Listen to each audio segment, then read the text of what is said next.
कार्तिक मास व्रत कथा। कार्तिक मास के तीसरे अध्याय में सत्यभामा पूछती हैं कि कार्तिक मास की सब मासों में श्रेष्ठ क्यों है। सब मासों में कार्तिक मास ही आपको अप्रिय क्यों है। इसका वर्णन भगवान कृष्ण उन्हें सुनाते हैं।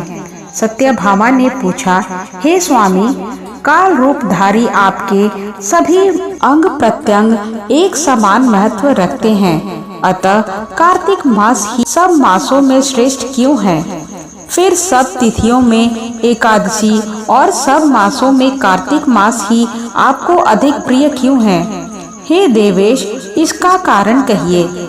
श्री कृष्णचंद्र जी ने कहा, हे प्रिय, तुमने मुझसे बहुत अच्छी बात पूछी। इस विषय में महाराजा वेन के पुत्र पृथु और नारद का संवाद कहता हूँ, उसे एकाग्र मन से सुनो। इसी प्रकार एक समय में नारद जी से राजा पृथु ने प्रश्न किया था और सर्वज्ञ नारद जी ने पृथु को कार्तिक मास की महिमा बतलाई थी।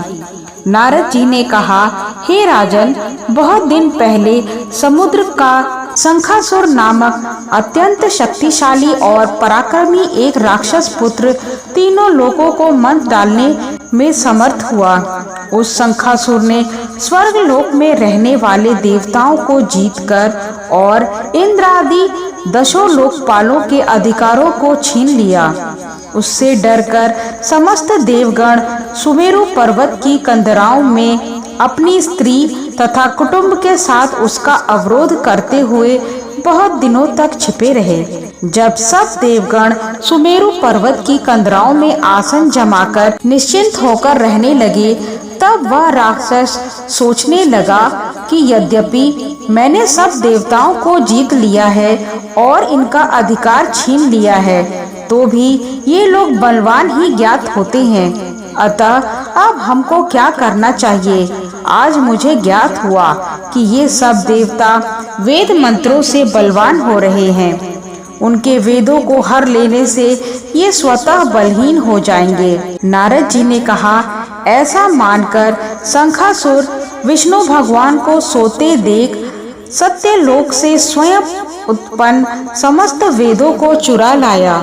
जिस समय वह वेदों को चुरा रहा था, उसी समय बीजों के साथ यज्ञ मंत्र उसके डर से जल में छिप गए। शंखासुर भी वेद मंत्रों और बीज मंत्रों को खोजता हुआ समुद्र के भीतर घूमने लगा, किंतु वह राक्षस उन वेद मंत्रों को एक स्थान पर कहीं भी नहीं पा सका। इसी समय ब्रह्मा जी सब देवताओं के साथ पूजन सामग्री और उपहार लेकर बैकुंठ लोक में विष्णु भगवान की शरण में पहुँचे। श्री विष्णु भगवान को प्रगाढ़ निद्रा से जगाने के लिए गाने बजाने तथा धूप गंधिकाओं से बारंबार उनका पूजन करने लगे। उन लोगों की इस आराधना से प्रसन्न होकर विष्णु भगवान जाग उठे। उस समय देवताओं ने हजारों सूर्य के तेज सदृश दैदीप्यमान विष्णु भगवान को देखा। तत्पश्चात देवताओं ने विविध सामग्री द्वारा षडोपचार से विष्णु भगवान का पूजन करके पृथ्वी पर दंडवत किया। तब विष्णु भगवान ने उनसे कहा, हम आप लोगों के इस कीर्तन तथा मंगल गान से प्रसन्न हैं। आप लोग अपना अभिष्टवर मांगे, मैं सहर्ष दूंगा। कार्तिक शुक्ल पक्ष की एकादशी पर्यंत प्रातः काल में जो सज्जन आप लोगों के समान कीर्तन और मंगल करेंगे, वे हमारे अति प्रिय होंगे और शरीर त्याग करने पर बैकुंठ में आएंगे।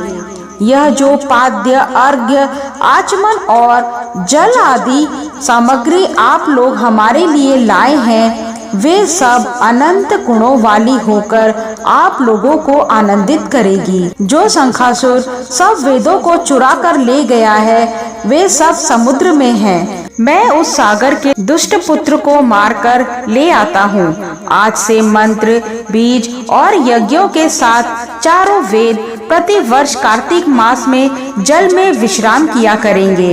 अब मैं मत्स्य का रूप धारण करके समुद्र में जाता हूँ और आप लोग भी सब ऋषियों को लेकर हमारे साथ आएं। इस लोक के जो प्राणी नित्य प्रातः काल में स्नान करेंगे वे यज्ञांत में अवभृत स्नान के पुण्य फल के भागी होंगे।